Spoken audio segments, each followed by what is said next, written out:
Dlcks from Press for Truth, Goodman Master, We Are Change, Josh Sigurdson, World Alternative Media, and Carey Wedler of Carey Wedler.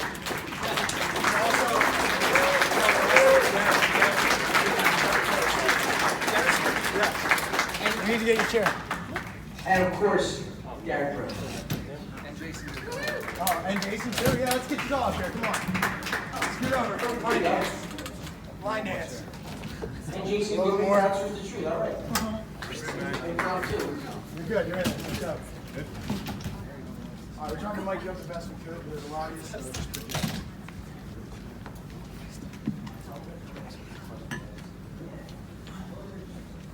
Well, why don't we start left from right to make it simple? So, Josh, can maybe everybody give just a short introduction as to who they are and what their role is in alternative media? Yeah, my name is Josh Sigurdson. I run World Alternative Media. I have for about 6.5, coming up on 7 years now. The landscape's changed a lot, but it's my pleasure to be able to bring people free information on a regular basis that you hope if you persuade one person, it could weave like a spider and it grows and people learn and they teach their friends and their families, they share the videos.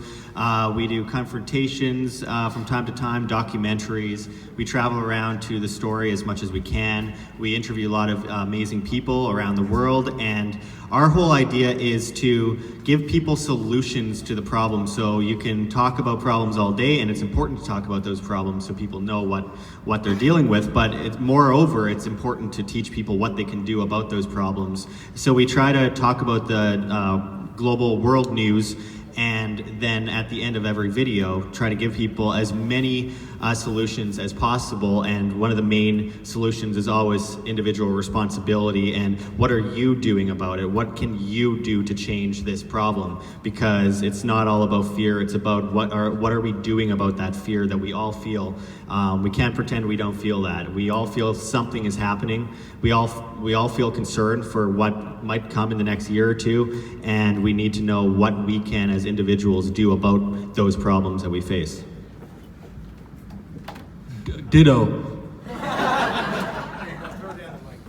I'm I'm just confused all the time, so that's just me. You guys can pass that around too if you want. It's loud though, be careful. Sorry about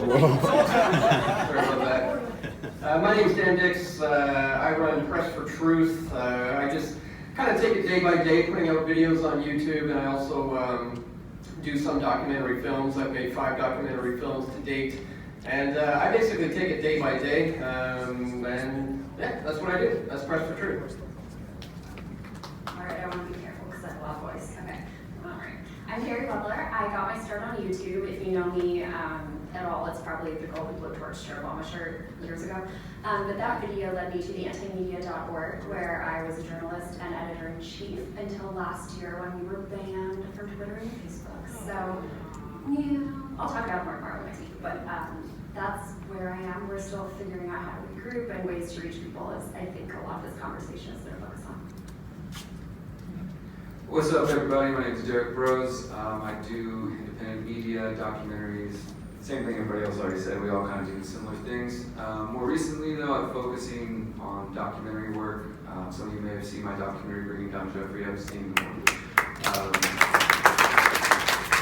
Did a documentary on this cult called The Finders that we released earlier this year at Anarchadelphia, and trying to get back focused on documentaries. Mainly, that's where I'm putting my energy these days, and also encouraging people to focus their journalism on our own local environments, because there's plenty of corruption in our own backyards.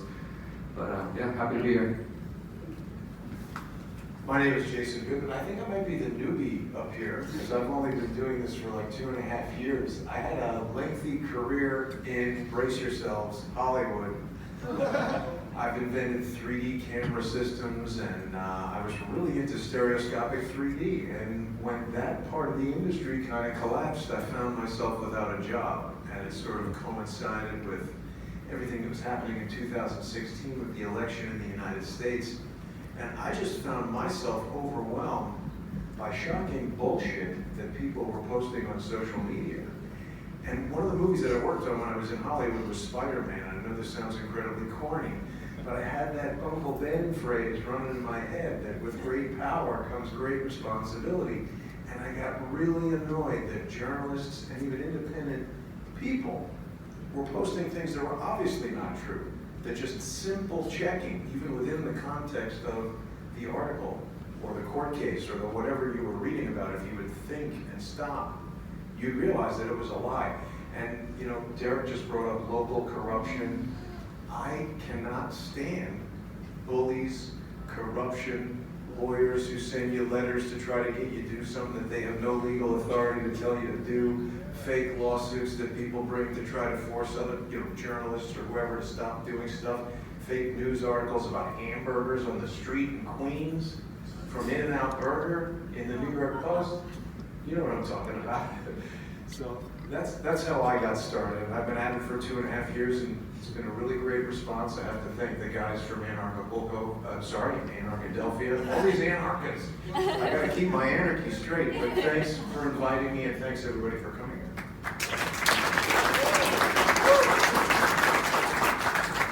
And thank you guys for coming out here. Everyone knows you guys have a busy schedule, and it's hard to make it in this space. Me and Carey actually had an interesting conversation last night. It's very easy in these types of things to kind of get into a circle jerk, so to speak. Everybody, we're doing great. We're all, looking into things that the mainstream media is looking into. But to be frank, and this is something when I go over this question to the panel, there definitely is some shoddy journalism and research out there as well that under the banner of anarchism or alt media or whatever the case may be, there's there are just people that are probably well intended and very enthusiastic, but maybe don't dot all their I's and cross their T's. So I just kind of wanted to open this up to the panel if anyone has a perspective on this. But how do you feel as though people in alternative media, how do we keep ourselves in check? I mean, how do we hold ourselves to the journalistic standards that the New York Times or Washington Post ostensibly claim to have? Right. So, if anybody has an idea. Yeah, I think it comes down to the individuals watching the most and the individual demand of the public, because in the end, like with government, we should only be controlling our own lives. Freedom is individual responsibility, and when it comes to shoddy media, there's a lot of it. There's more of it than there's good journalism out there, and it comes down to individuals watching to decide with their dollar, decide with their support what they believe, what they agree with, and what they don't. I mean, it comes down to individuals to do their own research, because we can't say we will be able to stop bad journalism. There's always going to be bad journalism out there. There will always be bad people. There will always be bad ideas, no matter what. It comes down to what you are doing. If you are supporting one of these medias, well, it sucks, but it comes down to, are you going to do your own research? Are you going to decide, are these guys spreading false news? And again, there's a lot of that. So, I don't think there's any one solution to that other than individual demand, like anything on the market. The solution is banning everybody, right? So I'm glad the topic of circle jerk got mentioned, because if it didn't, I was going to bring it up. I've spent the last month since Anarchadelphia staying out of the circle jerk, and it's been nice. And getting out of the bubble, the anarchism bubble and the conspiracy bubble and the truther bubble, and taking a new look at a lot of it. And yeah, there's a lot of garbage out there. I mean, there's always been garbage out there, but it seems like there's an abundance of it, more than there is an abundance of quality work I can see in some of the people here on this stage. It's going to be out there one way or the other. It's up to you guys as readers and all of us who are consuming information to, use those critical thinking skills we talk about, because when you just share an article based on the headline and you contribute to the fake news out there, you give, the authorities, the justification they think they need to ban people and to do all these things, because you're not, you're spreading fake news. So, and I've seen that, we've seen that plenty of times with, I've shared things that I knew the headline didn't give the full story, just to see if people would share it, and you could tell they didn't read it, and it's always funny but sad at the same time. So I just tried to, as far as I know, none of us here have a background in journalism other than our friend Ford Fisher, so I think it's important, what I feel personally upon me is to sharpen the saw, as it were. So I take a lot of free online journalism courses, and some of these are from BS journalism schools, but I just try to learn everything I can from everywhere, because I got into this after watching 9/11 Truth Rising and watching Luke on the street, like, damn, okay, I'll just go get my camera and go to the Federal Reserve and talk shit to the cops. And it works. And then after a while, I was like, wait, I want to learn more about this. I want to learn how to write articles and how to put this all together. And I was doing things that I didn't even have the language for. I eventually got a job at the radio show I have in Houston, and I learned, what copy means and what all these different terms. Like, oh, I was already doing that. There's phrases for these things that I would have learned if I'd gone that more traditional route. So personally, I definitely take my name and my reputation journalistically seriously, and any article that I have out there, I stand by everything there. I can, prove all of it, or at least show you where my information is coming from. And I think it's just, again, it's on us as journalists and people who take up that mantle, whether you're a YouTuber or writing articles or putting documentaries, and those of us who are consuming that information, to step up our game. Because otherwise, we're already there. We're already there. Facebook, Snopes, all these people, the reason that most of us here are struggling, at least more than we were a couple years ago, is because they've decided they want to tell you what's real and what's fake. And part of that is because people were sharing fake crap, So we've all played a role in this, and the only way it's going to change is if we continue to think critically and share things and put out material that's factual and call out the stuff that's bullshit.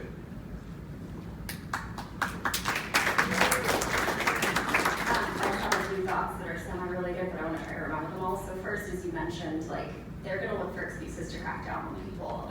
Fake news is a great reason, but I just want to add on just the caveat that with anti-media, we were so meticulous about that. We were so careful, and we were still banned. So it's a dangerous environment, and I'm not going to speculate as to why. I'm sure many people have many ideas, including myself, but right now we don't know.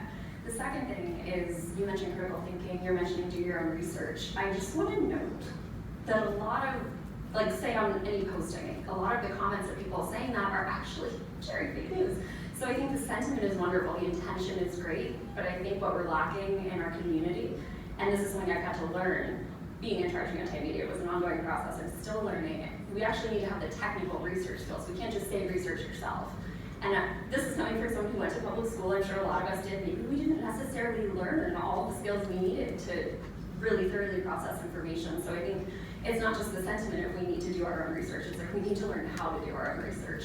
And then the last thing I wanted to say is just that talking about this sharing fake news, sharing things that are maybe not all the way truthful or that have holes or, or connecting dots that aren't there, is that usually tends to coincide with the narrative that the government is all powerful. And it really can be disheartening for people when we're sharing things, say about mass shootings, and it's like, oh, the government coordinated this entire thing, and maybe we don't have all the evidence, but we know that it happened. Well, what is that telling people? That it's so powerful, they can coordinate mass casualty events. And maybe that's true, but unless we have all the evidence for it, I think it's really harmful just for people's outlook on the world. It can be really scary when you're reading constant stories of just there's no hope. Look at how evil and powerful and insurmountable the current paradigm is. And I think that is a real consequence of the fake news we're talking about that doesn't get discussed a lot. And I want to credit Justin King / both the fifth column for that insight, because I'm definitely taking it from him. There's a couple of interesting things that people have brought up us right here. Sonny said we want to have the journalistic integrity of the Washington Post and the New York Times. Ostensibly, they said it's what they claim. Totally disagree. Because, and you're talking about evidence. That's the key, is evidence. The first thing that I do when someone says, oh, such and such a thing happened, I say, well, how do you know that? Do we have a video of that person saying that? Have we spoken to that person? Well, I read it here, I read it there, they spread it around. So one of the things that I tried to do when I started Crowdsource the Truth, the idea was I was just going to find a particular news story and then present that and take feedback from the audience, but not Jason's a Mossad agent, kill that Jew, or all the kind of feedback that I'm getting. I'm talking about fact, evidence-based stuff. So I tried for a long time to kind of moderate the chats to keep these ad hominem and just angry, negative comments out. Totally impossible. But really pushing people, and I was talking about how they want to educate people to certain things. I think if the one thing that any person as an individual could learn is to question what they're told, question what they're reading, and just keep questioning it until you get to an answer that you're satisfied. Okay, well that feels like the truth. Because how do we even know what fake news is. Post-truth world, that's where we're at. Right? I just want to add one thing to that real quick. So whenever I get those comments like that, consistently, I put out videos to try to debunk them. So I've been reporting on Epstein for a couple of years, and consistently, oh, but did you know that Trump kicked Epstein out of Mar-a-Lago? And over and over. Or did you know that Epstein's an Israeli Mossad agent? So then, all right, I'm going to do a video on that. Let me look into everything that's available, and on video we'll go through and prove or debunk that claim. Trump, there's no evidence he kicked Epstein out of Mar-a-Lago, by the way. And I know that because I interviewed the lawyer. That's another thing in the independent media. Sometimes we just, and this is just my view because we all do it, sometimes we're just analyzing the mainstream. We're not actually adding anything. We're just adding our opinion. But all of these people have phone numbers. They have email addresses. You can call the attorneys. You can try to interview them. You can actually add something to the conversation. And that's what I've been focusing more and more on is like doing journalism. Yeah, I think everybody covered it pretty well there. Yeah, I don't think there's a whole lot that we need to add to it. I personally don't really concern myself with this stuff. I think a lot of the phonies will expose themselves. I've seen a lot of people come and go in this movement, and if you're not being true and working with true integrity, you'll be exposed. People come and go in this thing, and it happens all the time. But I don't concern myself with it.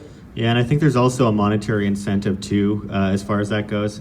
I just went to Africa, and there's popular belief that a certain place had a certain evidence that I was going to find if I went there. And I went to the site, and I found things that debunked the story, and the popular opinion was that I was debunking the popular opinion of the place. And I knew if I went back and presented the debunking of what I found, I would get a lot less money, I'd lose a bunch of subscribers.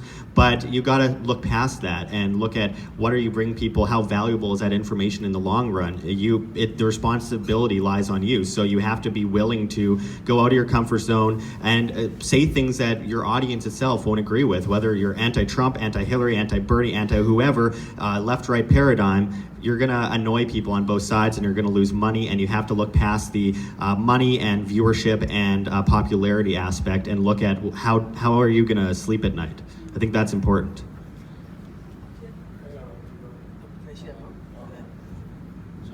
Sorry, we're on budget. Apologize. I think I have some great feedback. One thing I kind of wanted to touch on something Dan said. He said that the phonies will eventually expose themselves, and that may be true, but it seems to be a lot of phonies that make a living right now. They've been exposed a number of times, and it doesn't seem to affect anything.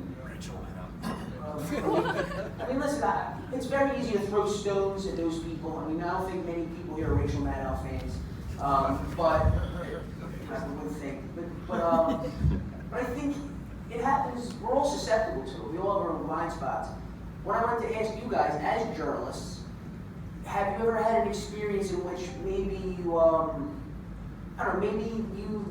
during the course of a story, something came to light that challenged your worldview, or something you may have had a blind spot to, something that maybe required you to swallow your pride on a previously stated opinion? Because I think that's what it really comes down to, is people get entrenched. It's not about the actual facts presented, it's about the emotional attachment that people seem to have to their ideologies or their opinions. So, as journalists, that's something that we have to deal with as well. So do any of you have any experience with that? Yeah. I think someone does. Oh, did you shut it off? Did it die? Now it's on.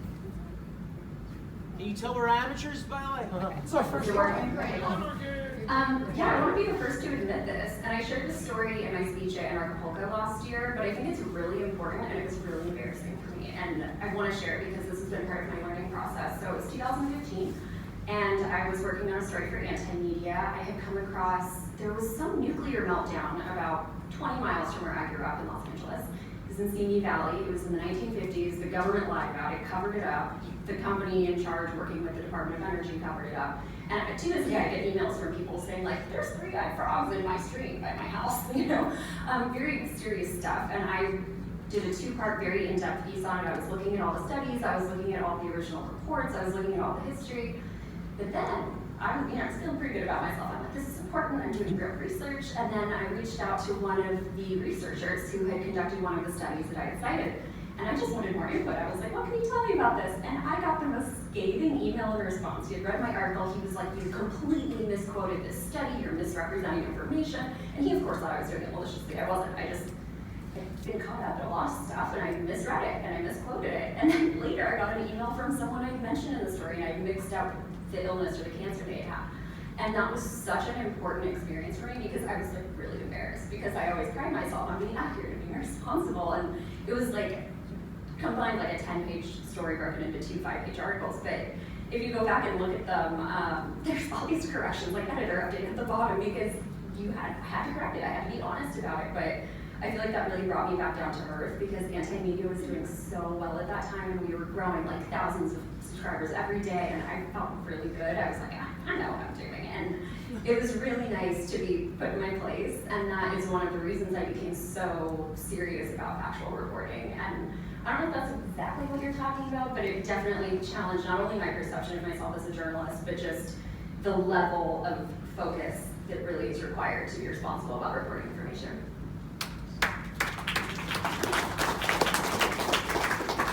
I used to question the official story of 9/11, now I believe it. I'm just joking.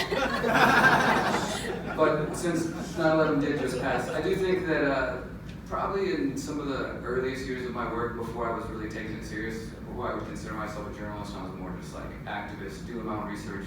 I'm sure there are things that I put out there that now I'd probably be like, yeah, maybe that's true, but again, like, I don't have the evidence for it yet, which is so much of 9/11 and so much of these things. And just on that note, I want to say just to anybody who's listening that I think as journalists, or even if you're just an influencer on Facebook or Instagram or whatever you're doing, that we really should, I think it's important to make it clear when we move from reporting hard facts and speculating. Because they're both fine, but I think there's a really blurred line where there's lots of channels and people out there who say their opinion, but they don't make it clear maybe to the audience. And again, a lot of people out there aren't so critical thinking, and they just hear something and they go with it. So I just think it is important for us to, when we're looking at a topic, whether it's something like a nuclear situation or 9/11 or whatever, to distinguish what we can prove and what we think may have happened based on all the available facts, but we can't prove. I think I can speak about this just a little bit, because if you look at my first video that I ever did, it was me calling Zbigniew Brzezinski New World Order Illuminati scumbag. You'll never get your New World Order. Compared to what I'm doing now, it's just a little bit different.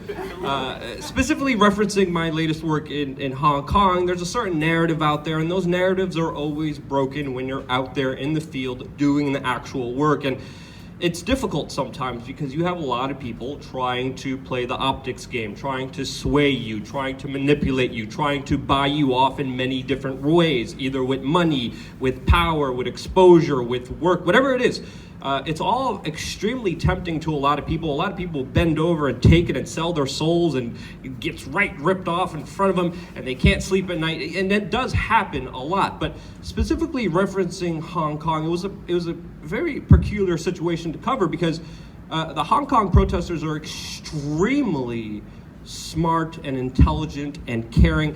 I went over and I went to tie my shoe. There was literally 8 Hong Kong protesters around me like, are you okay? Do you need some water? It was raining. I just started putting on my rain gear, and there was literally a whole bunch of people around me with umbrellas waiting until I finish covering everything. I'm slumped over, tired, sweaty from running around the entire day. People are coming over to me, trying to wipe off my sweat, trying to give me a can of Coke, trying to give me a candy bar. And I'm like, holy cow, these are the nicest people I have ever met. And how are you going to tell the truth that these are the same people that are incorrectly lobbing 80 Molotov cocktails at the police officers who are trying to stay back and are having a hands-off approach? It's hard, but I still did. I had one interaction with the police, and at first I was like, holy shit, I almost pooped my pants, because I'm walking down, we all seen the crazy footage in Hong Kong with the police officers going crazy. Those are usually with the Viper teams.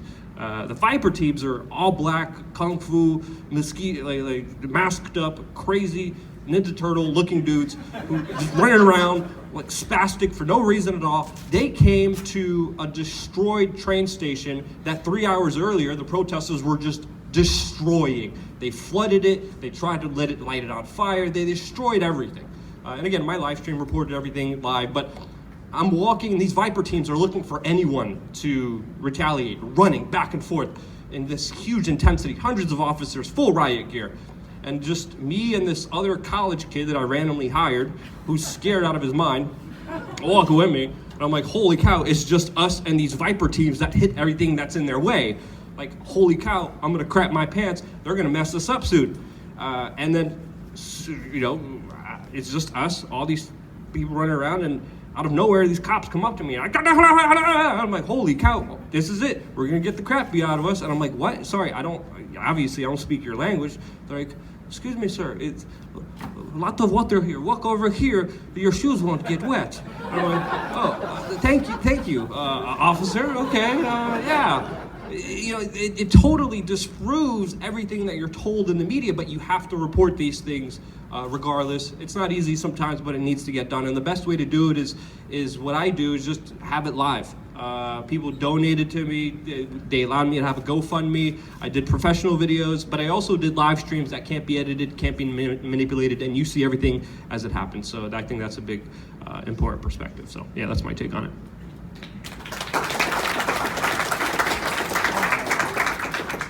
All right, so I have a question for you guys. So, as much as I do about technology, it sucks because you really understand how easy it is to straight turn us off as far as the social media filter. So I was actually having an interesting conversation about Derrick on our car ride about some of the cool things that he was doing to get around that. I want everybody to sort of share what they think their number one go-to strategy is in this age of techno-Orwellian censorship to get to people who don't already know about some of this information and these perspectives. Yeah, so one thing I have to make a point of is that long term I'm optimistic, and I usually bring a very optimistic message to the stage, and I am optimistic overall long term. But short term, not so much. I would have to say that basically almost everyone, if not everyone on this stage, will be deleted off of YouTube in the next year and a half. There's no getting around that. We're going to be gone. And I think one thing that's really important, well, there's two things. First of all, it's what we as independent media are doing about it to ensure that we actually can catalog our work and bring our audience to different alternatives. And there's a lot of great alternatives. Float.app is doing excellent work. I'm really excited to see what happens in the near future with them. Short term, while we can only get about 1% of our audience, if that, right now to go to the alternatives, which is something that has been a thorn in my side for a while now, short term is that we need the support of our audience. We need the support of our audience that sees us and says, man, you guys are getting shadow banned. I've been cut down 80% in the last year in my viewership. They have just deleted videos off my channel. They aren't letting me reach anybody. It's extremely distressing, and I am getting to a point where I'm very frustrated. I'm getting very frustrated with it. Long term, again, very optimistic. Short term, I have a really bad feeling about the next year and a half. So with that said, I think it's really important for the time being that people give $1, pledge $1, $2. That's all it takes. I mean, if everyone gave like $1 out of my channel, it's 133,000 people. By the way, I've been stuck at 133,000 subscribers for months now because they've cut me down to less subscribers than I got in my first month on YouTube 6.5 years ago. So at this point, it's like $1. That's all it takes. $2, $5. Yeah, and crypto is a huge alternative going forward as well. But for the time being, as it stands in 2019, in September 2019, we need the support of our viewers more than ever, and I think everyone can afford to give $1 single a month. So that's where a lot of my frustration comes from. Long term, it's on us to be the change we wish to see. Long term, it's on us to bring our audience and other people to these new alternatives, and we will destroy the mainstream media. We will, but in the next year and a half, we will all be deleted, and all you will see on YouTube is Fox News, CNN, all the mainstream medias, and we will not be able to get around that without the support of the people watching, and that's my bottom line, 100%.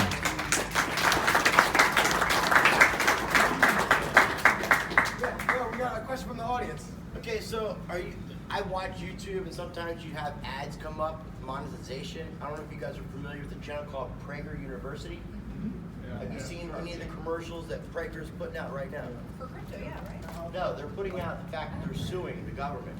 Right. Or they're suing YouTube. Excuse me. They're suing YouTube. So Prager University is a non-profit, and these guys are putting out, we put out content as questionable. You know, I mean, honestly, we do. And as far as censorship would be concerned with YouTube. So Prager University, they're actually putting out videos that have been demonetized and have been taken off of YouTube and listed as like in the same category as pornography and violence. And these people are not talking about anything that's even on the edge we're at. Videos about Christianity and just like normal, very middle way subjects. Nothing that's left or right, nothing that's causing too much of an issue. So these guys are suing YouTube because YouTube, there's a catch-22. What you're saying could be correct, could be. We can change that whole fucking thing. And the way this thing works is YouTube can either be a public forum, which gives everybody a voice, or they're a publisher, and they can limit the content. You can't be both. You can't be both. But right now with the Prager University case, it's deciding whether YouTube can be both. Can they be a publisher and a public forum? Because a public forum is supposed to give equal voice to everybody. A publisher doesn't have to give an equal voice to everybody. So, check out what Prager University is doing. Check out Prager's suit against YouTube and Google. Because this is like, we're anarchists. We're the bad guys in that shit. The Prager University is not they're not anarchists. They're not left, right. They're more center. So I mean, if you're center and mainstream, how can you be censored? Why would you be censored? So this nonprofit has a hell of a fucking team representing legally in courts to take YouTube to court and sue them and have the government define whether it's going to be a public forum or if they're a publisher. So fight it. Fight it. Make your voice be heard that you want YouTube to be a public forum to give everybody an equal voice. Otherwise, YouTube is going to be able to control the content. We have an opportunity while this lawsuit's in effect. When lawsuits done and over with and a verdict is decided and a judge has made a deal, yeah, what you're saying might be 100% true. Yeah. But right now, we have a chance. I feel like we have a chance. That lawsuit's going to get bounced. Yeah, as anarchists, I don't think lawsuits are the way to go. I think you're looking to use the state, the violent arm of the state, in order to deal with this problem is not the answer. I think diversifying our video sharing platform portfolio is the way to go right now. We need to migrate our audiences off of YouTube and onto Float.app and BitChute and Minds and all kinds of really great alternatives are popping up right now. So I think the answer lies in the free market to really step up and step away essentially from YouTube. It's easier said than done, but I think that's what's gonna have to happen is we need to just walk away from it and start supporting the places that are not censoring us. So I want to add that I share Josh's pessimism with this, and maybe near term and long term with that. Yeah, how many of us are already on Steven, Minds, D2? Yeah, nobody else is. None of your friends, none of your family, none of your moms. Like, yes, it is the solution, but the market only works when people are educated, and people are freaking propagandized. They're like, I just don't have the optimism. I still post my content on there. I'm still there. But when we leave these platforms, I left Facebook over a year and a half ago, and I see people like, where have you been? What have you been up to? I'm like, doing the same thing I've always been doing, just not on Facebook. But I guess you didn't follow me when I told you I was leaving for 2 months. And yeah, I literally posted a meme for 2 months. I will be leaving on this day. Follow me on all these other places. Please don't leave. Please don't leave. Because people are freaking addicted to these platforms, and they're not going to leave. Because if you look at, this is not speculation. Read the book Surveillance Valley. Look into the history of Silicon Valley and Facebook and YouTube. These platforms have direct connection to the intelligence agency, to the government. Seed money, as well as now they're sharing, people who work in Facebook are going into the government. It's becoming more and more explicit. So they have control of it. I don't really have an optimistic solution, but I would say, how many of you are too good to pass out flyers?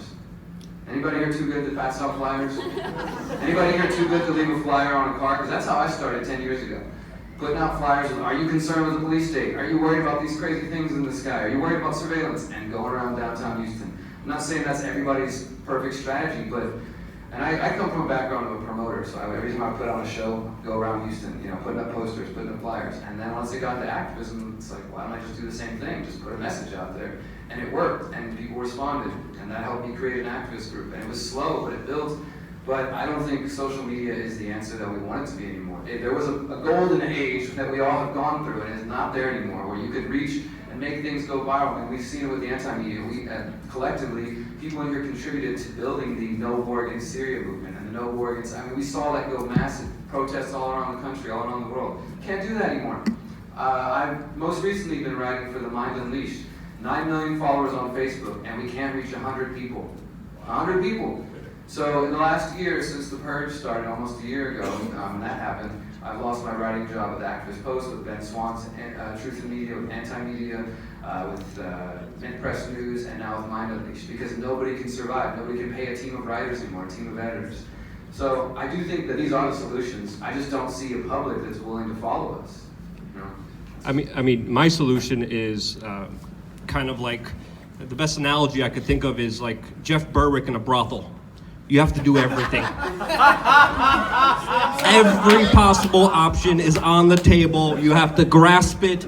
DTube, DLive, Reddit, YouTube. Go crazy. Go ham and diversify. I do emails. I do everything. So that's a strategy that has been somewhat working, and I think everyone should try it. And I completely agree with Derrick on this. I mean, this is one of the most amazing things about YouTube in the first place. It was kind of an anarchist platform to begin with. The idea was it was a free-for-all. You could do whatever you want. I mean, within a certain limit, obviously, but you could do basically whatever you want. You could say whatever you want. People left the mainstream media for YouTube because they knew they had a choice of what information they could take in. That could be used for good or evil, either way, but nonetheless, they didn't have one narrative or maybe two narratives from the left and the right being shoved down their throats 24/7. And well, the media realized they were going bankrupt a few years ago. No one is watching them anymore. So of course now they have complete control over YouTube, and YouTube has gotten billions, by the way, over the years from the government. So that's another thing where I have to disagree with the idea of a public utility, because then you have the government dictating what free speech is either way, and they don't do very well with that. I think we could all agree with that. And on top of that, they created the problem in the first place. They're not going to be the solution to the problem. That's a Hegelian dialectic. We do not need YouTube anymore. The problem is all the alternatives, we need to make them attractive. We need to make them sexy for people, that it's not about crypto. It's not about some nerdy stuff that we are all involved in, because we are the minority, unfortunately. What it has to be about is it needs to be appealing to the public, from everyone from age 9 to 90. It shouldn't be, well, this is a crypto platform. This is, a free speech platform. It should just be a good platform that's useful for everyone and is the next step up in the chain from YouTube and is better than YouTube. And I think we can do that. We can get people there. But again, my optimism is long-term, not short-term, because right now it is absolutely brutal. And I've been on YouTube since 2005. I've never seen anything like this, and it scares me. I'm not going to stand up here and say everything's going to be great right away. I'm actually very, very concerned for the next few years and the spread of information for free online, because we are getting to a bottom line here, and we either act now or we act never, and we forever hold our peace. So it comes down to everyone in the audience and everyone everywhere. There are elements of things that everybody is saying that I agree with and kind of also disagree with. You said something really important. People are addicted to YouTube. And I think that's true. And I don't think it's because they realized something was wrong with the mainstream. I think it's because it was free. And people are like, well, why are you putting this video on Patreon? Or why are you putting this video on something I gotta pay $1 to see? It should be free. Information should be free.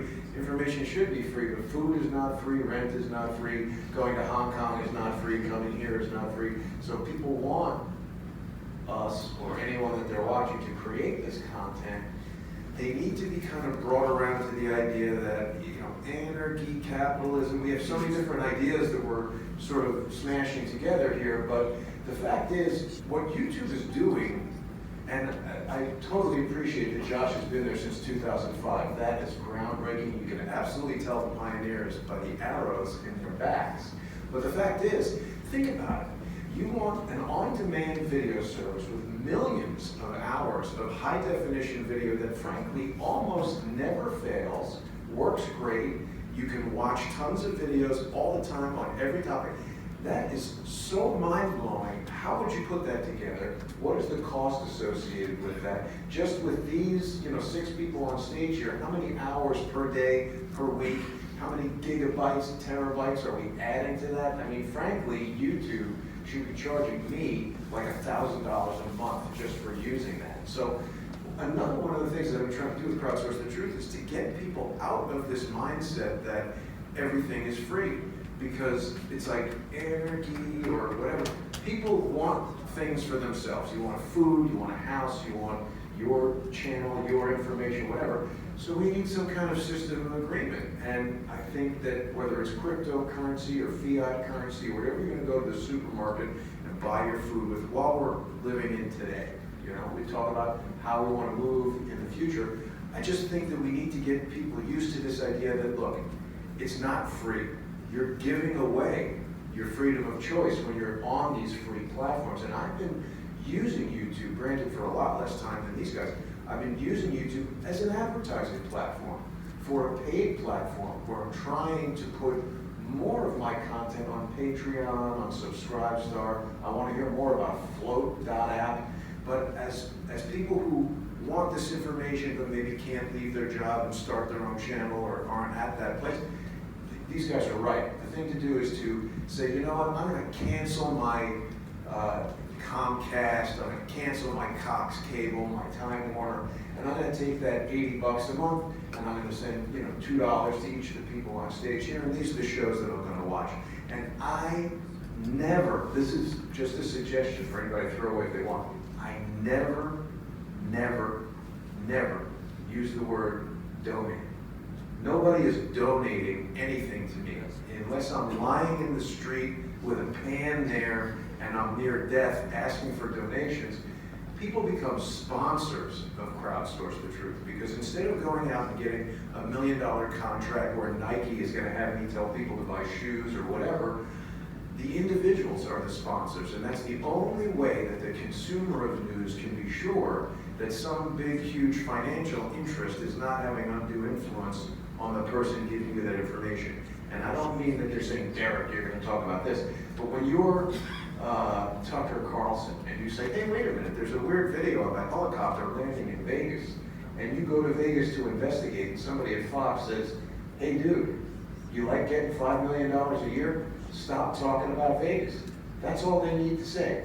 Tucker Carlson doesn't need to be part of a huge conspiracy. Sean Hannity, whoever you like. Money. That's what keeps everybody in line. So when the money is coming from individuals, small amounts, $1, $2 a month, I think that's the way to solve it, is to get people out of this mindset of everything is free, because it just isn't. We actually have someone from the audience who wants to ask a question. So, sir? Well, yeah, try to keep it to a question, please. Well, sure. I wanted just to speak to that and ask a question about, I don't think it's like, is it free or does it cost money? It's a both and, because huge thing with YouTube is if I want to watch them dig up treasures out of the water, that's free. See, because it's not news. News has a huge value for people, and I think people will pay for it. Or your sponsors will sponsor you and make it available at no cost to the viewer. So it's a both and. What sponsors that? No, your advertisers. You see, No, hang on a second. With YouTube, there was an alternative to go to this other viewing site. It was like, okay, you can pay for a subscription. Like, for example, with Pandora. Pandora is free, but I would listen to these ads, right? And I was like, $5 a month isn't going to kill me. I'd rather pay $5 a month than listen to these ads. But I know that when something is free, it's not really free. I understand the economics, but some sponsors getting advertisement, they're paying for it, and it serves them. So there's a value to free, because. My question is that had you considered how many of you are in your medias are showing cute little animals that draw in people who are the masses that are looking for entertainment, because that is there. You're talking about a different show. No, I get it. I'm just But if we're talking about exposing government corruption. Correct, the news, we're talking about that has value, exposing sure. Corporations that participated in 9/11. We're talking about corporations that are run by foreign interests that want to destroy this country. Guess what?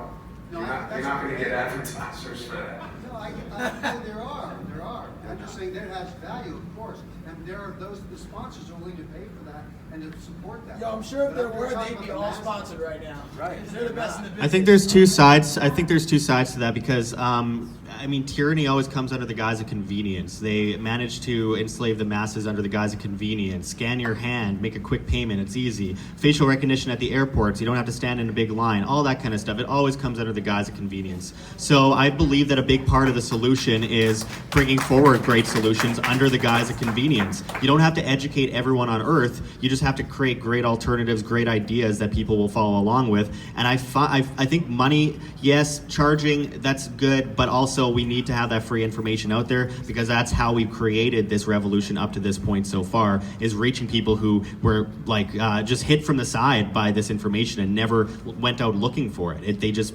found it. And I think that's really important too. I agree. I have a few things I want to say, and it kind of speaks to, okay, cat videos, okay, cool, people like that. But what I've learned, I think we need to find a way to play to people's biases. That's what I've been learning. And something that's always worked for me and continues to work for me, like 1 out of 50 times I actually have a video that gets views on YouTube these days. What I found is like, play to people's biases. I have a video that's called Why I'm Speaking Out Against the Most Dangerous Religion. That would be statism, but what's the average person on YouTube thinking? Oh, that must be Christianity. Oh, it must be Islam. And then you get them to click and it's an accurate headline, it's an accurate title, but you're sort of flipping their biases on their head. That's always been effective for me, and it continues to be, even in the age of suppressed algorithms. The second thing I want to say is, if any of you have heard of Bo, the fifth column, he's spoken at Anarchadelphia, he has had incredible success on YouTube just in the last year. He's talking about the things we care about, but he's found a way to package his message in a way that appeals to the left. And that's something that not a lot of us have figured out how to do, speaking as a former liberal myself. And for me, it's always been a struggle because I want to call everybody out all the time, you know, like left, right, just swing at them. But I found that as much as demonetization affects my reach, as much as algorithms affect my reach, it also affects your reach if you're not playing to people's biases. Because how many more people would share that video if it appealed to something that they strongly believe, as opposed to also calling out their own hypocrisies, right? And it makes me uncomfortable, but I think it's something that I want to explore. It doesn't mean I have to not speak my truth. It is my truth. It's just being strategic about the way we're trying to reach people. And to that end, the last thing I want to say is I was advised, something I never tried, just to try using Google keywords, which is where you look at the SEO, you find out the reach, you find out the competition. And I just started trying it, and already the last video I put out, it's not immediate hits. Nothing gets hits on my channel, but I've noticed that in the month and a half since I put that video out, or the last month, the long-term growth is much higher because what you're doing is inserting yourself into Google. So why not try to use that platform? As much as it may be suppressing us, why not use the tools that are available? Not against them, I don't want to say they're actively suppressing us, but I found that it's an effective way, and if you just learn these little skills, it's been helping me just a tiny little bit. I'm not going to say altogether, but as I've been taking a hiatus for videos, but as I continue to make content, these are all things I'm going to be working toward. Because I'm not, as much as I love Float, I love Minds, I love all these platforms, again, that's not where the normies are, and we're trying to reach the normies. So Instagram for now is kind of safe, but I'm not going to hold my breath. Yeah, Instagram's been blocking hashtags too, Pinterest, all, I mean, yeah, there's some topics are safe, but I want to go back to what you said for a second as far as, I mean, it's language, right? But I do, since I've lost all my writing gigs and I'm just focusing on user support, and I've never personally used YouTube monetization. It's just me, I don't want Google's money, and I think also now people who have become used to monetization are seeing what happens now, demonetization. So I've never had to worry about that, they just suppress my views. They don't take any money away from me. I've always been either dependent on my own writing paying me, and I just did YouTube for free. But now that that's gone, I've been letting my supporters and audience know that this is an investment. I'm not asking you just to like fund my lifestyle. I'm saying, if you want to help me invest in Epstein or this or that, or make these trips or go there, then invest in me. Give me $1 so I can use this to go make that trip or to go file 100, buy documents that cost $100 to get them from the court that I don't have the money to spend. So it really is an investment, and also the problems that we're describing are perennial issues to journalism, because since the very beginning, as long as journalism has existed, it's always dependent on advertising dollars, whether you're talking about newspapers, up to YouTube now, and it's a system we haven't learned to get past. We thought, okay, we're moving past that, we had crypto sponsorships, we have these different things, none of them have worked. So this is, last year I wrote an article about the trends that were coming in journalism, and sadly I was correct that it would be whittled down to just a few channels, and that most mainstream outlets would start going behind paywalls. And what do you see now? You get 1 or 2 free articles on New York Times or wherever else you might read in the mainstream, and then after that they want to charge you $5 a month or $1 or whatever, and the rest of us are struggling to survive. And so these issues have been around journalism since the very beginning. We're just kind of the current, the current mold of that, trying to break out of the advertising model. And I don't know, crypto it could still be a solution in the long term, like Josh is saying, maybe the long-term solution, but currently we're just battling the same old thing. How do you get people to pay for things that matter? Because like you said, people don't want to pay. There are times, and I think we have probably all experienced this, there are always going to be people that if you ask for investments or sponsorships or donations, oh, you just e-begging, you just want all my money, all right, go get a real job, those kind of things. So you just expect us to work 10, 12 hours a day editing, researching, traveling, doing this stuff, and it's not worth $1. It's not worth a coffee cup to you, a cup of coffee to you. That's how some people are, and that's what we have to face when we're like, all right, I gotta pay bills, I want to eat this week, and I also want to report on this really important thing. Well, eventually we might have to go find day jobs to survive or do other things that are going to take us away, and before you know it, if we don't have support, there won't be anything left on YouTube. And it's already at that point. Anybody tried to search 9/11 on YouTube recently, or any controversial topics, all you get is MSNBC, CNN. You have to go page 10 and beyond to try to find anything. So we're at that point now that if there's no support coming from the audience and the people listening, we're going to be gone very soon. Well, and they're deleting 9/11 videos too, just straight deleting them and giving people community guideline strikes now for inciting violence, which I got about a week ago, by the way. Video 3 years old, I posted with Richard Gage, I'm sure many of you have heard of him, and it was very tame, talking about physics. And what happens 3 years later, they change the terms of services. It's still not against them, but nonetheless, 3 years later they do that, and they just took down my video. I was on the other side of the world, so it happened at 2:11 a.m. on Pacific time, where I usually am, and I'm on the other side of the world. I just happened to be awake to see the email that said, we took down your video and gave you a community guideline strike. No dispute process or anything. So again, we will be gone in the next year and a half or so. I'm 100% sure about that. It's sad. I don't want to believe it, but it's true. And it comes down to what people do about it. I'm trying to raise money right now to go to Iraq, and I still can't get any money. Apparently, not enough people want me dead.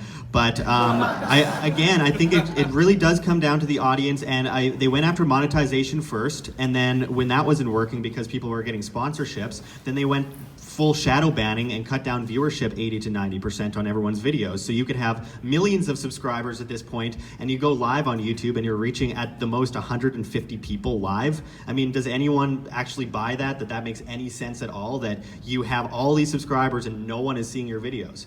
I mean, it's gotten to a point where it's completely ridiculous. So it comes down to the individuals and what we develop on the market long term, because we are the solution and we all work our butts off.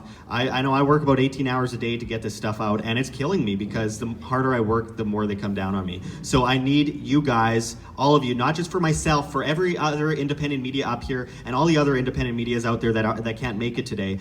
We need you guys to help in any way you can, $1, $2, and yeah, donation or sponsor, whatever it might be, whatever you might call it, it's how we keep the flow of information alive going down the road. Because if we don't do something now, it'll be too late very soon, and we need to do something immediately. Derrick's taking half days, 10 hours, 12 hours, you get Keep up. Well, so what you're talking about, Josh, is essentially exactly the same thing. They cut the views, and if you're getting 150 people looking at a video, no sponsor is going to come and sponsor you. Exactly. So, I mean, even here in the audience, I appreciate the comments from the gentleman who was talking about fishing videos, but the fishing guy had to go buy a GoPro. He had to buy a memory chip. He had to put it in his computer and sit there and edit it and upload it and get the account and pay for the electricity, and to whatever extent he's spending his time to bar a boat, put gasoline in it. If you're watching the video, see, because I went to visit Mike Adams, the health ranger. And Alex Jones does this also. These guys are making videos, and then they have like a vitamin factory. And I was like, well, wait a minute, are you in the vitamin business or are you a video broadcaster? Because I didn't have time. First I started trying to make t-shirts.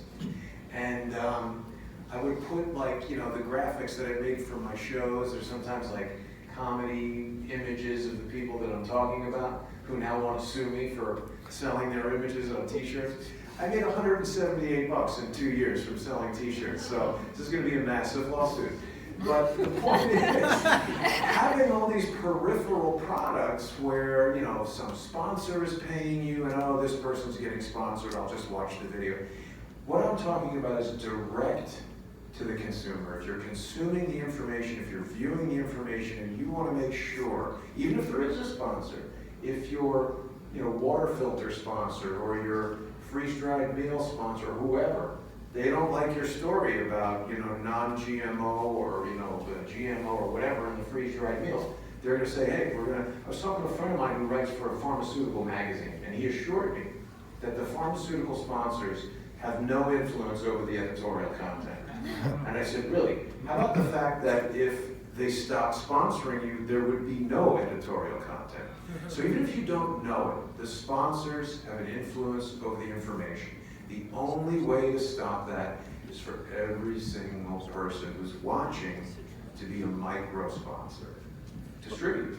I actually I want to ask you a question about that, though, because you mentioned it's obviously sponsors, you run the risk of being holden to a sponsor, or if you say something that upsets them, you lose the sponsor. Can you guys hear me, by the way? Yep. Is this good? Come through. At the same time, talking about these micro sponsorships, you're kind of at risk at the same thing. I mean, if you gain an audience that has a particular worldview, you still run the risk of saying something or writing something or putting something out that goes contrary to that. I mean, it's I don't know. I just want to throw it to you guys, and Luke's got something. But how do you think? What do you think about that? And there's government sock puppet accounts with whole government programs going on right now, trying to steer the conversation, trying to steer your ideas with comments. So you have to understand that it's a fine balance, and you just have to be yourself. You just have to be a stubborn a-hole sometimes, which I am, and a lot of people here on stage know that. I am a very stubborn person, but I am who I am. Take me as you want. You may like me or hate me, but I dedicated myself towards one job, and that's showing a side of the story that you won't get anywhere else. Other than that, decide for yourself. But it's a big, important perspective to understand here that our consciousness and our perspectives are being manipulated, not just with the like counts, not just with the view counts, but specifically with the comment section of where they're trying to shift how people think people are even thinking. So that's a whole nother level that we have to understand here when looking at everything, because anything could be manipulated, specifically on YouTube, specifically with view counts, specifically with them deciding what is popular and what is not. So we gotta understand, step outside the box. The control grid matrix system is a lot bigger than we think. Well, the one thing I kind of wanted to say, though, was, that's a very good point, but in terms of just take the conspiracy away from it, assume the government isn't going to interfere. You still will run into situations like, you look at someone like Alex Jones. Alex Jones has a fan base with a very specific worldview. Whether that's right or wrong is besides the point. They have a very specific worldview, and he runs the risk of alienating certain people that that support him if he doesn't say that Hillary Clinton is the priestess of a pedophile cult or something like that. That you really can't back up with factual evidence. I just think that I just wonder if you guys ever thought about that, how you guys manage your audience expectations and what you guys are, what situations you've run into in which you may have had to go against the grain of in your own fan base. I think if the audience has any expectation other than us to report the truth as we see it, then they're gonna eventually something we say is gonna piss them off. Because I'll have videos where I notice, wow, there's an influx of people who seem to support Trump. Oh, it must have been that video I did where I was pointing out this thing that they don't like. And then the next video I'm calling out Trump or something, and they're like, oh, screw you. And I notice they want to make sure to let you know they're gonna unsubscribe first of all. They can't just leave the room, they have to yell loudly as they leave. But it doesn't affect me. I mean, like, I guess, yeah, like say the last couple months I had it particularly good. Whoa, new people signed up on Patreon, got a couple $100 extra a month. That's cool, but I personally don't ever stop to think, oh wait, is this video are they gonna unsubscribe? It's a possibility I might sign on a Patreon that day and half my people have left because they didn't like what I reported, but I mean, that's what our job is, so. And I just want to add that I found that, yeah, there are people who are going to unfollow and they're going to let you know about it and they're going to be really angry, but maybe I'm lucky, maybe this is a different experience for me than what other people have, but I have so many people who support me who are like, Carey, I don't agree with everything you say, but I appreciate your perspective, and they stick around, and that's really meaningful to me. And I think that we're so exposed to this polarization, it's everywhere, but I think that takes us away from seeing all of the people who are kind of rational and, you know, even-minded, and they're not necessarily flipping out and reactive about everything you say. And sure, I lose people, and I've lost people on Patreon because I make a video that they don't like, but overall, there are plenty of people who, maybe they're not anarchists yet, maybe they're not even libertarians, but they like me for whatever reason, and they've stuck around, and they'll have a civil dialogue with me. It's not just calling names, it's not just completely invalidating who I am as a person and everything I have to say. Like, there's room for civil dialogue, and I think that's who we really need to be focusing on. I mean, that's a lot of potential instead of the people we already agree with. So, yeah, it's too bad to lose people, but if they can unsubscribe over one video, then maybe it was going to be a tough uphill battle to begin with to try to change their mind. I would have a hard time respecting any of the people on stage if they fell to peer pressure like that. And the reason that most of us are in this is for the exact opposite reason of peer pressure, is because we felt something deep down that we needed to expose one way or another. And I mean, in a period of 2 days earlier this year, I confronted Bernie Sanders, and then I did a video called "Debunking Trumponomics." My audience went crazy, and I'm like, I've been calling myself an anarchist for years. I don't know why everyone's so surprised, but everyone's like, you don't like Bernie Sanders' economic plan? I'm like, no, I'm an anarchist. You don't like Trump? I'm like, no, I'm an anarchist. I'm being consistent. And people are like, yeah, well, it hurt my feelings, you know, the SJWs of the left and the right, and it's just, you're going to annoy people, so be it. Sucks to be them. I'm sure they'll walk into the sunset and have a good life and whatever. My whole thing is just be true to yourself and speak the truth, and put out the information that you feel your audience needs to see, whether it's going to make them happy, make them smile, or make them unsubscribe and withdraw their Patreon fund. Whatever it might be, it's important. Yeah, I agree with that. You definitely can't dictate what you're saying and doing based on what you think the outcome of what somebody else will think would be. And I think what everybody's kind of getting at is that each of us have established with our viewing audiences just the way we are. And that doesn't mean that you can't, you know, look, people might hate this. I voted for Donald Trump. People who watch my channel know that. I think he's done a lot of things that I don't agree with, but I didn't want Hillary Clinton to be the president. I'm not ready for a total anarchist society where there's no president, no government, so that's the guy I chose. Now, I think that there are things that could be discovered about him that would change my opinion as to what it is right now. And as long as I'm true to my process, like if I suddenly changed, I would expect a lot of my audience to leave. But if something, like we got Donald Barr, right? A lot of people who like Donald Trump like Donald Barr because they perceive that he ended the Mueller investigation. But it sure seems like he had a lot to do with Iran-Contra.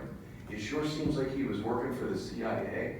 It sure seems like his dad had a lot to do with Jeffrey Epstein and writing weird books with steganographic messaging in them. So I don't trust the guy. And the more we find out, as long as my process of getting to the truth is honest, the audience might change their opinion. And you know what? People are going to come, people are going to go. Patreon goes up, Patreon goes down. I'm not going to change what I say. If I wanted to say stuff to make money, I wouldn't be in the business of trying to, you know, get to the truth. And, because that's not the best way to make money.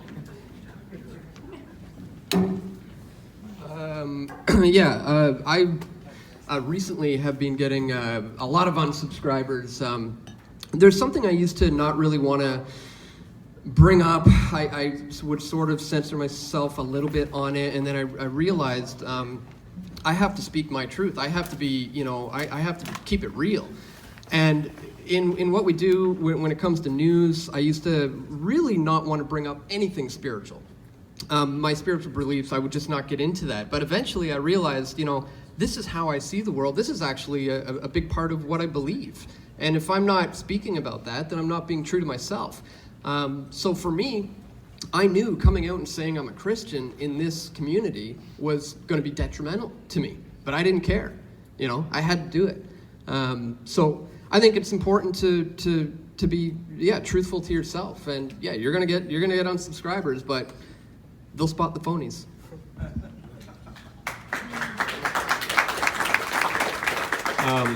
If you're not pissing people off, you're not doing your job.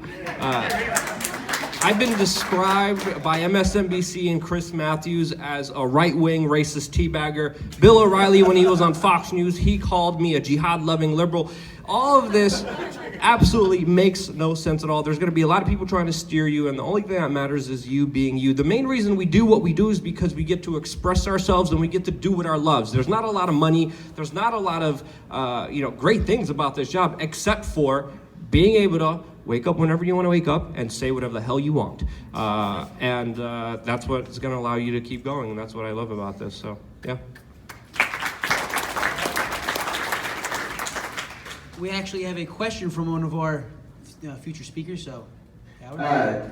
So I'm Etienne Dlcks. I wrote the book Understanding Our Slavery, and in the book my thesis is that the government and the media are working together, and that the media is kind of an extension of organized crime. They're running a control of perception program. That control of perception program is that the government is legitimate, that it's legitimate that we're robbing you, it's legitimate that we get to take your money, it's legitimate just because we had this election, and at the same time, there's giving you the legitimacy of the government and the electoral process. They're hiding from you through distraction, deception, hundreds, you've got 6 companies running hundreds of subsidiaries, and kind of like the old media, which is the News Corp, Disney, Fox, Vivendi, etc. And then you've got probably about 24 companies in the new media, which is Google, YouTube, Reddit, Discuss the Content Engine, Meetup, Twitter, go on and on and on. And that people are now coming to the realization that it is fake news, and you are getting a lot of fakery. So the question is, how do you get around this weaponized media system? How do you get the truth to the people? I'm just going to throw out a couple of out-of-the-box ideas to show some out-of-the-box thinking, but one of the things that I try and do is I put it on a flash drive, and I just allow people to download 8 gig of information that is half exposing the criminality of the government and half exposing the alternative of voluntarism and anarchy that is being hidden. That we don't need we don't need to have rulers, we don't need to have the government. The world is a self-organizing system. Everything the government does would be better provided by the market or freedom. But you can hand somebody a flash drive, and now it's hand-to-hand. You get right past the censorship. That's something else I want to point out. The final thing that I wanted to say is and I just noticed that I don't know who did it. I wanted to thank them, whoever did it. But somebody set up a pirate box here. And so if you flip on your phone, you'll see a Wi-Fi connection called Anarchadelphia pirate box. And that pirate box is a web server that is serving all of the files on this flash drive right here in this room. And somebody has donated to my foundation, the Art of Liberty Foundation, $1,000 to put 10 of these pirate boxes into schools in New Hampshire, so that we just go right past the censorship. Kids flip on the pirate box and they get, this is what's being hidden from you. And so we're going to get around this censorship. There's no way it's going to stand. This is the information age. You can have 64 gigs, you can have 128 gigs on a flash drive. There's no way they're going to stop the signal. All this is going to be exposed. The media personalities that have been lying to you and it's going to be exposed Stasi style. There's no way to stop the signal. It's coming through. So anyways.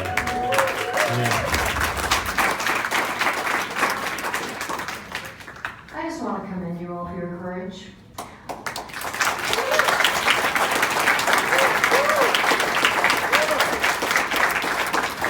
It's not easy to face the kind of hostility that you're getting.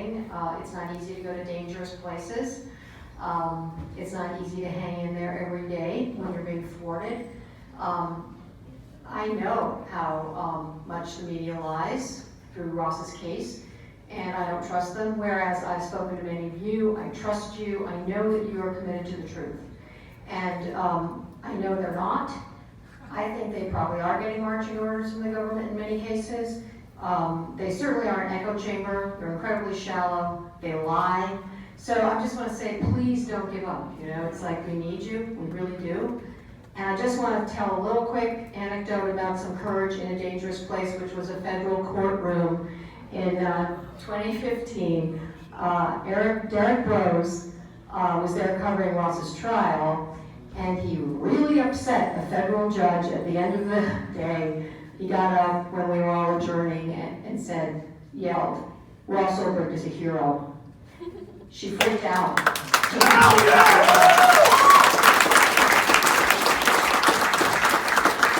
The room was full of marshals. It was like, I was like, oh my God, he's gonna get dragged away. Luckily he didn't, he disappeared. But she changed her protocol after that. And after the next time she was in court, she had all these bodyguards and all more than usual, and they whisked out really fast. Thanks, Derrick. It was a moment I really. Is this one on? Hey, if you're gonna donate any money to me, donate it to Free Ross. Donate to Free Ross. I do want to say that one of the main things that inspires me to keep moving and keep doing what I'm doing is people like Lynn. Because if anyone is working hard and traveling around day in, day out fighting, it's Lynn Ulbricht. And it's truly incredible, and I completely agree with Derrick. So I don't think anyone on the stage will give up. It's a very, very hard journey to, I wouldn't call it success, to prevailing in what you're trying to do with your message. So, I mean, it's going to be a rough road ahead, but we will continue fighting, and we will keep fighting on. And against all odds, we will win eventually. It's just for the time being, it's not the greatest situation. And to Howard's point, and getting around the government, well, that's one of the main themes of Anarcho Vegas 2020. You could see Aaron and Kingsley sitting over there. They're a little lonely, so go and buy some tickets after. But I wanted to mention, I mean, what are you doing? That is one of the main themes, is what are you doing? And there's a reason that the government restricts the market so much, because the market is the public, the market is demand, the market is the people. And so the government comes under the guise of the people, right? But they are literally just a bunch of organized criminal slave masters that are deciding the will of the public, because 51% thinks they know what's best for the other 49%, and then the 0.0001% rule over the rest, using these crazy examples as an excuse to enslave people. So the market will win. It's what we invent, it's what we innovate, it's what we create, it's what we do next in order to defeat this entity. It's like Erin mentioned in her speech earlier, Waze. I mean, wasn't created by anarchists, but it sure as hell works for anarchists, because now you can flag cops everywhere you go, whenever you're driving anywhere. And it's amazing, because I have gotten so many points on Waze for calling out cops. It feels really good, and I encourage everyone to do it. So the solution will come from the marketplace, and by the marketplace I mean you as individuals, what you create, what you innovate, what you put forward on the table that's better than the last thing. And then, like I said earlier, the solutions will come under the guise of convenience, just like tyranny. So you will create new convenient ways for people to gather, for people to communicate, for people to do whatever it might be. Airbnb, Uber, and all of those examples, to name a few.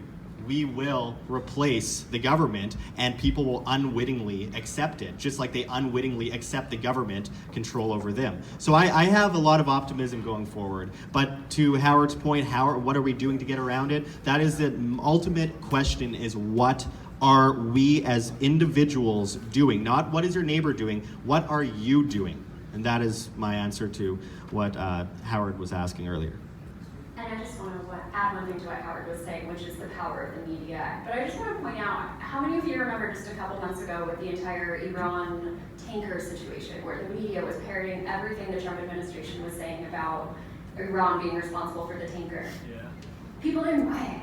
Yeah, maybe some did. Sure, there were some comments of like, we have to assert ourselves, we, of course, the US government. But overall, there's so much skepticism. I don't want to take responsibility for that or take credit, any of us, but independent media as a whole has done a really good job, especially in the years where we had reach. We've sowed a lot of skepticism. So as much as the media is it's going to keep going, it's dying, it's a giant monolith, and I like to believe that it's breathing, it's gasping its last breaths, same with the government. But there's a lot of skepticism. It's not just everybody turns on the TV and they believe what they hear anymore, and I feel like that's progress. Yeah, I just want to add a couple of things. I think we're getting ready to wrap up. But on that point, the reason we're talking about censorship is because we were kicking ass. Because we were like, I mean, we really were. There was, what, from 2012, 2013, 14, right up. I mean, honestly, we were talking, somebody mentioned earlier, the media was dying. I think it was you, Josh, that said it. You know what saved them? Donald Trump saved them. Yeah. Being able to talk about Trump all the time and get people listening. And you can go back to 2015, 2014 and see the numbers of CNN and all them going down. And you can see our numbers going up. We were reaching hundreds of millions of people a week, a month. Like, we could see and compare the numbers and see that we were outpacing them and outreaching them. That's why we're being censored. So it shows that we are able to reach people. I do want to encourage people to think outside the box, like Howard's talking about. And again, like, nobody's too good to pass out a flyer. There's something that happens when you look somebody in the eyes and hand them a flyer, and some of them are going to be like, you're fucking crazy, get away from me. Others are going to be like, wow, do you live here? You're talking about this? I didn't know there was other people in my community. I've seen it happen hundreds, if not thousands of times. And just one note on what Lynn said.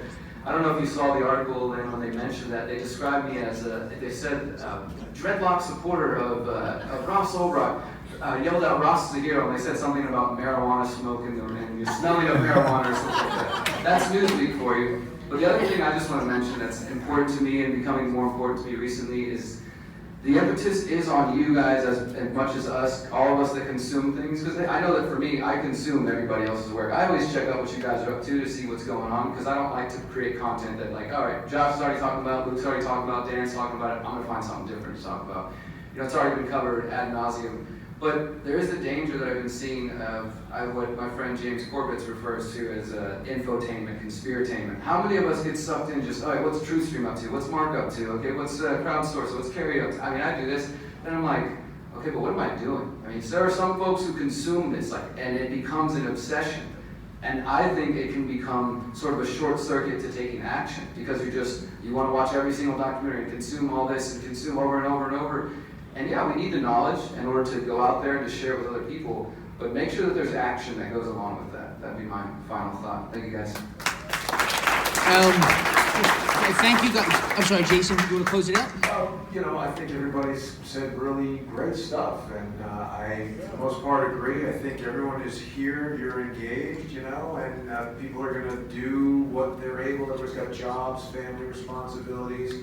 I get a lot of emails from people who are handicapped and things like that, can't leave their homes. So sometimes they're watching to share it with other people, to send it with other people. Even that, I mean, you and everybody here on the stage, obviously very energetic and healthy enough to go out and kind of grab this bull by the horns. But I really appreciate everybody who's even just coming here to participate and listen. Thank you, guys. And on the subject of marijuana spoke, we're about to go on our break. So, thank you, guys. Thanks. Have a round of applause for Josh, Luke, Dan, Carey, Derrick, and Jason. Thank you, guys.